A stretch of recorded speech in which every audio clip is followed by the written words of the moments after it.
Hello mga kabrad, good day sa inyong lahat. Itong araw na ito, gusto ko lang i-share sa inyo yung fitness ng katawan ko, yung health regimen na ginagawa ko. Hindi naman ako nagja-jogging, nag-weightlifting. Ano lang ako, yung control lang ang kain ko. No, kinokontrol ko lang. I am much more in terms of low carb. Naglo-low carb lang ako. So tignan ninyo ang katawan ko mga kabrado. Papakita ko na lang hindi na ako mahihiya. Yan yung katawan ko. Ayan Teka muna, i-set natin tong camera sa mas magandang posisyon.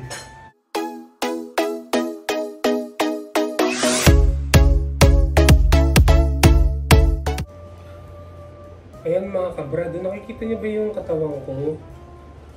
No? I'm still hoping na mabawasan ang aking bigat No, nasa 75 pa ako, 75. I'm still hoping na makarating ako ng 65. Yun yung pinakamababa ko No? Or median ko yata yun Basta kailangan kong magpababa ng Anyway, ang height ko naman ay 5'9", no? 5'9". Ganyan. So, isi-share ko sa inyo mga kabrad, yung mga kinakain ko kasi ang ganda-ganda ng pakiramdam ko. Yung mga classmate ko ay nangamatay na dahil sa sa kanilang CKD, yung kidney, yung chronic kidney disease nila. Ganyan, na sila. Yung mga classmate ko, nagda-dialysis na, ganyan. No?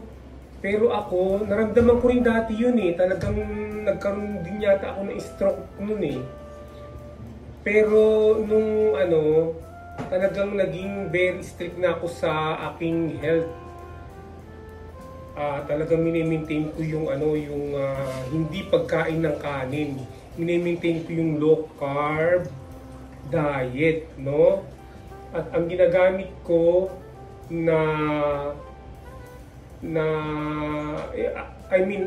ang pinapanood ko na sa YouTube para matuto ako ay yung kay Dr. Josephine Rojo at yung kay Dr. Iris Radeb. So sana matutunan din ninyo yun. No, kasi gusto ko pare-pareho tayong maganda ang ang health natin no?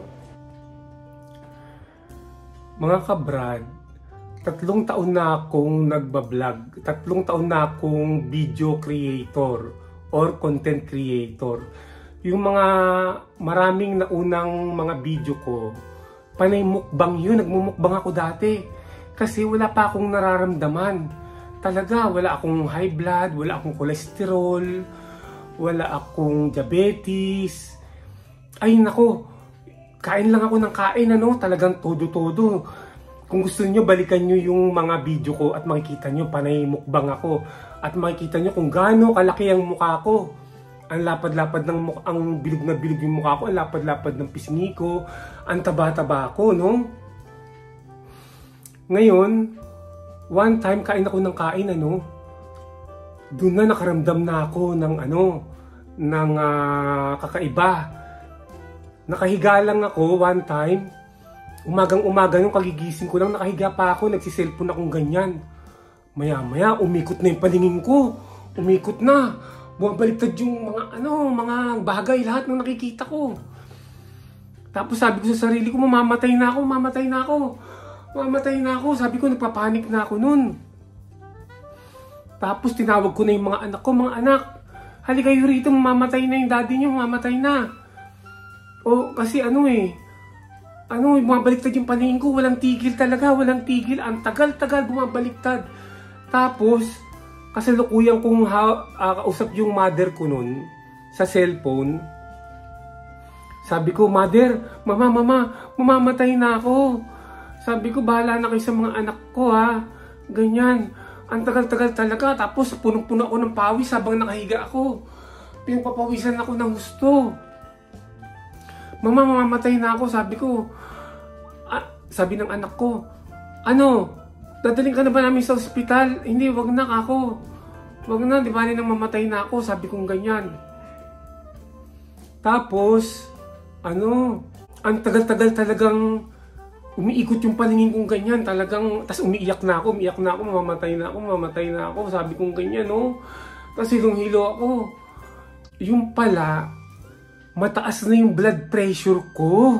Dahil sa kakakain ko, sa kakamukbang ko ng mga baboy, ng mga beef, ng mga manok, ng mga kung ano-ano, mga isda. Yung ang dami-dami kong kinakain. Ganun. So nagpa-doktor kami ng asawa ko. Nung araw na yun, nagpa-doktor kami. Nawala rin after mga 20 minutes siguro, 20 minutes nawala. Pero on and off, yung buong araw na yun. Mamaya after 30 minutes, ayun na naman. Nakatayo ako, sasabihin ko, Mami, bumabalik na naman yung paningin ko. Uupo ako kasi nakatayo ako. Uupo akong ganyan, bumabalik na naman. Tapos pag ganun, buong araw yun. Laging nag-o-occur yung vertigo ko. Tapos nagpunta na nga kami sa doktor. Tapos nung tinignan yung blood pressure ko, ang taas-taas ng blood pressure ko. Di ngayon sabi ng doktor, magpa-lab exam ka ng iyong urine tsaka ng blood. Di nagpa-exam kami ngayon, Tapos nung nagpa-exam kami, pati yung si Mrs. nagpa-exam na rin, sinabay ko na. Kasi nakakaramdam na rin siya ng hilo, pero hindi katulad nung hilo na naramdaman ko. Tapos ang finding ng lab test ko ay meron na akong napakataas na ng high blood ko, ng blood pressure ko, napakataas na meron na akong type 2 diabetes, mataas na yung cholesterol ko, ayun, binigyan na ako ng mga gamot na pang maintenance. So sabi ng doktor sa akin,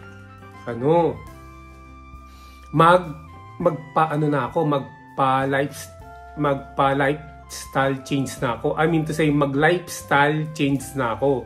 Huwag na akong kumain ng marami, huwag na akong kumain ng matataba. Ganun. No, at saka mag-exercise ako. So, ginawa ko naman yun. At the same time, nag-research ako sa YouTube, At meron ding na i-recommenda sa akin yung kasamahan ko, yung kabats ko sa Special Action Force, si Joseph Dignos, si Sergeant Joseph Dignos. Sabi niya, Bats, panoorin mo yung kay Dr. Josephine Rojo, tsaka yung kay Dr. Iris Radel, magaling yun. Ganun. So, pinanood ko nga yun, So, hindi pala basta-basta ako nag-diet. Ang ginawa ko talaga, nag-low carb ako kasi yun ang ina-advocate ng dalawang doktor na yun. Yung low carb.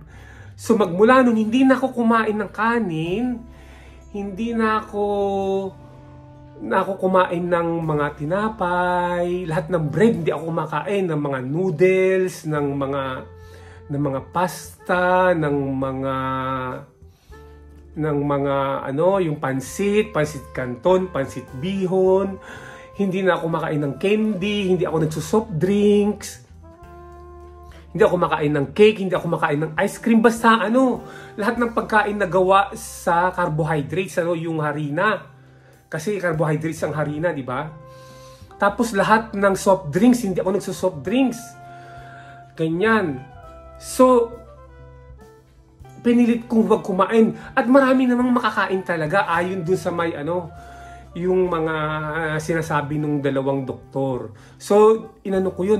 Talagang maraming makakain. Hindi sa masasabi mo na wala ka nang makakain dahil sa mga hindi mo pwedeng kainin. Yun, marami pa rin talaga. Mga kabrad. Alam nyo, mga 1 week lang, ang bilis ng pinayat ko. Pero kain naman ako ng kain nung mga low carb lang. Tapos, tumagal, panay low carb lang kinakain ko. Pero nagda-diet na ako, konti-konti na lang. Tapos lumiliit na yung katawan ko from 120 kilogram. Ay nako, naging ano na lang. Bumaba ako sa 92. Hindi. Bumaba ako sa 72. Pero ngayon, 75 ako. 77, 76, ganyan naglalaro. 76 kilos, 75, 74. Minsan ganyan lang ang average ko na ngayon. Pero gusto ko bumaba pa ako ng 70 talaga. Para ano. So ang ginawa ko nun, yung iniinom ko na losartan, amlodipine, yung mga metformin, dalawa iniinom ko metformin. Tigpa 500, isa sa umaga, isa sa hapon. Yun ang mga iniinom ko, no? Araw-araw yun. Tinigil ko na kasi ang payat-payat ko na eh. Hindi na ako nagpaalam sa doktor. Pero alam mo, mahigit 1 year na, walang nangyayari sa akin. Tinatakot nila ako. Sabi ng mga kilala ko, alam mo, pag tinigil mo yung maintenance mo, bigla ka na lang mamamatay. So sabi ko, di bali na. Kako, may laban na ako eh. Kasi hindi na ako mataba. At saka from 120, naging 75 na lang ako, ganyan. 72 yung pinaka-minimum na narating ko, pero 75 na yung ano ko, yung average ko na lang ngayon. Kasi minay-maintain ko na. Tsaka, ngayon, nowadays, ano na ako, 1 meal a day na lang ako, tapos sa gabi na lang ako kumakain, panay low carb talaga ang kinakain ko. Ganyan. So, na-maintain ko na yung diet ko, tapos hindi na ako nahihilo. Nakatulad dati, nung mga bago-bago pa lang ako nagda-diet, talagang dumadating yung hilo ko talaga. Pero ngayon, hindi na talaga. At hindi na rin ako naggagamot. Na-reverse ko na. Tapos, one time, nagpa-laboratory test ako. Tsaka meron kaming BP. Yung BP ng anak kong doktora. Nagbi-BP ako araw-araw. Ano na siya, regular na. 120/80 na, ganyan. Naglalaro na lang doon. Yun na lang ang average. Tapos, yung cholesterol ko nawala na, bumaba na. Tapos yung diabetes ko na type 2, bumaba na rin. So mini-maintain ko na lang, hindi ako kumakain ng prutas, talaga. Lalo na yung matatamis. Alam nyo, ang kinakain ko na lang kung kakain ako ay yung bayabas lang. Yung hindi hinog na bayabas kasi matamis yun. Yung mga malalaking bayabas na na guava, yun ang kinakain ko. No, yun lang. Talaga, hindi na ako makain, lalo na yung mga banana, yung mga watermelon, yung mga sweet mango o yellow mango, yan. So, ituturo ko sa inyo yung mga kinakain ko at hindi ko kinakain, ha? Mga kabrad. Ang teknik ko lang sa pagpapapayat ay kumakain lang ako ng mga gulay. Iba-ibang klaseng gulay, pero pinipili ko rin. Tsaka, iniiwasan kong kumain ng carbohydrates. Tsaka, yung matatamis na pagkain. Sa carbohydrates, iniiwasan ko ang kumain ng kanin, kumain ng tinapay, kumain ng noodles. Ayan, at marami pang iba. Ano pa ba? Mga maraming carbohydrates na donut, grabe. Carbohydrates, saka asukal. Yan. French fries din, bawal na bawal yan. Hindi ako makain yan. O, yung ice cream, yan. Sobrang yan. Sweet.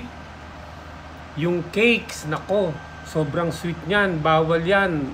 Yung mga fruits na sobrang tatamis, nako. Wag yun. Yung mga soft drinks, yan. Nako, pampalaki ng tiyan yan. Huwag kang iinom niya. At iwasang gumamit ng mga unhealthy cooking oil. Basta pagkain na gawa sa carbohydrates, hindi ako kumakain. Ngayon yung mga matatamis na pagkain naman, ay hindi ako kumakain ng mga donut, ng mga ice cream, ng mga cake, ayan. Tapos hindi rin ako umiinom ng soft drinks. Ayan, bago ko ituloy ay ipapakita ko muna sa inyo ang resulta ng aking pagdadiet. Ayan.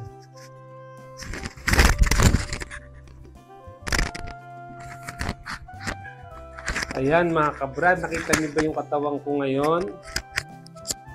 Maliit na yung katawan ko, mga kabrad. Tignan niyo yung tiyan ko. Ayan, no? Ito pa yung mga ibang kuha ko, oh. Nung isang araw lang yan. Kasi sinusunod ko kasi yung yung hindi pagkain ng carbohydrates, ng mga asukal matatamis. Yun lang, mga kabrad. Sa mga pagkain na kinakain ko, kumakain ako ng lahat ng klase ng karne. Kaya lang hindi ko kinakain ang taba. Yung mga balat. Katulad ng baboy o pork. Ayan.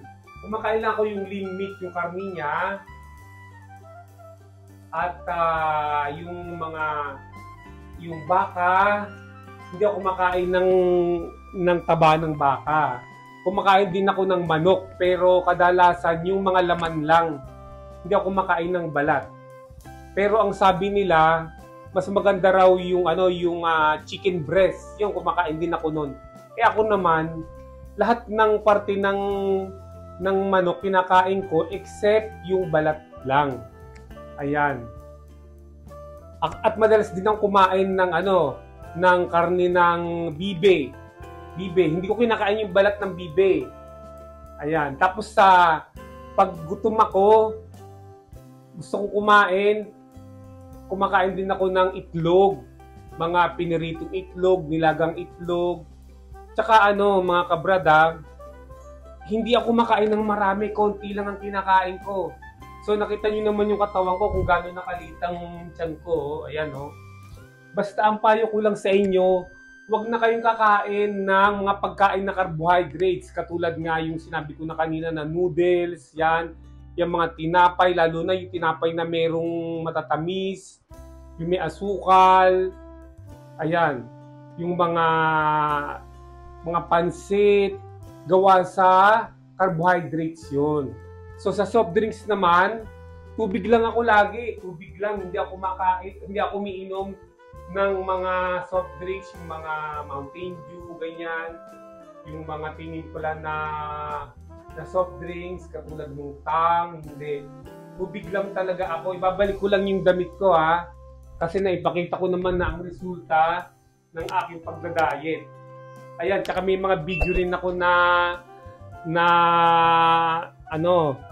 papakita ko sa inyo yung video ko na nagtanggal din ako ng damit para lang makita ninyo. Ayan, babalik ko muna yung damit ko. So sa karne nga pala, yung mga karne, no, may mga karne ng kambing at iba-iba pang karne, basta wag lang kayong kakain ng taba niya. Pwede kayong kumain. So ang mga gulay naman, yung mga seeds, yung lettuce, ganyan, okra, yung bagyo pechay, yung mga saluyot, yan, makinakain ko yan. Tapos, pag kumain ka niyan, unlimited. Kaya lang, wag namang busog na busog. Pero ako, dahil nga sa nagpapapayat ako, hindi ako talaga kumakain ng fruits except ang kinakain ko ay haba or bayabas. Yan. Tapos kumakain din ako ng mangga, kaya lang konti lang. Yung mangga na hilaw o maniba lang. Hindi ako kumakain ng hinog na mangga. Lalong-lalo na yung saging, hindi ako kumakain yan. So ang pwede pang kainin ay mga malunggay. Malunggay na yung pinakabunga niya, tsaka malunggay leaves. Yung eggplant, ayan. Avocado, kaya kinakain ko yan. Yung coconut meat, yan. Pero hindi ko iniinom yung coconut na sabaw niya kasi matamis yun. Basta matamis, hindi ko kinakain. Kumakain din ako ng yung lemon, yan. Gustong-gusto ko yan. Hinahalo ko yan sa inumin ko. So yung mga broccoli, celery, kangkong, yan. Pwede natin kainin yan ng unlimited. Asparagus, yung cilantro, yan, inuulit ko yung okra, string beans, cucumber, cabbage o repolyo, ayan, Brussels sprouts, leeks, yung bok choy, tsaka yung yung talong, ano pa ba? Marami pang iba. wag nang kayo kakain ng ano ha, ng may carbohydrates na food yung gawa sa harina katulad ng pizza. Naku, iwasan niyo 'yun. Ngayon, kung hindi kayo kakain ng mga carbohydrates food at yung mga sugary food, mag-uumpisa na kayo ngayon. Sigurado in a week, liliit agad ang tiyan nyo. Papayat agad kayo. Makikita yung sa mukha ninyo na pumapayat kayo kahit kumain kayo ng marami ng gulay. Di ba mga kabrad, nakikita nyo naman sa aking mga video na kumakain pa ako sa mga buffet restaurant, di ba? Nagmumukbang pa ako. Pero pinipili ko yung mga minumukbang ko. Hindi na ako kumakain na katulad ng dati ng mga taba. Ayan. Sa mga buffet restaurant naman, pinipili ko ang kinakain ko. Hindi ako kumukuha ng mga dishes na gawa sa carbohydrates. At hindi rin ako umiinom ng mga matatamis doon sa mga buffet. Ang kinukuha ko lang ay yung mga karne. Tsaka yung ibang pagkain, yung mga gulay, ganyan. Yung pag kumuha ko ng karne, hindi ko isinasama yung taba. Ayun, mga kabrad. So, pwede rin kayong magmukbang. Pero ako, pag nagmukbang ako, o nag-eat all you can ako or buffet, pipilitin ko na hindi na kumain ng mga ibang meal. Ngayong araw na ito, bago ako magmukbang or mag-buffet, hindi na ako kain agahan, tanghalian, gabi na lang kung kailan ako magbubuffet, ganyan. Kinabukasan, sa gabi na naman ako kakain nun. Yun ang trick ko or yun ang technique ko para mag-diet. Hindi ako kain ng kain. Isang beses lang ako kumain sa isang araw. Yung ba tinatawag nila na fasting? Yun. Nagpa-fasting ako sa isang araw, isang beses lang ako kumakain. O sige po muna mga kabrad, hanggang dito po muna tayo. Marami pa po tayong pag-uusapan tungkol sa low carb. Kasi gusto ko po talaga na makahikayat ng mga tao na mag-low carb. Yung po talagang totally low carb talaga. Wala yung kain ng konti ng matamis. Talaga po totally low carb. At gaganda ang pakiramdam talaga. Naku, hindi kayo magkakasakit ng CKD o chronic kidney disease. Hindi kayo magkakaroon ng kidney disease. So dito po muna tayo mga kabrad ha. So kita-kita po tayo sa susunod na video. Bye!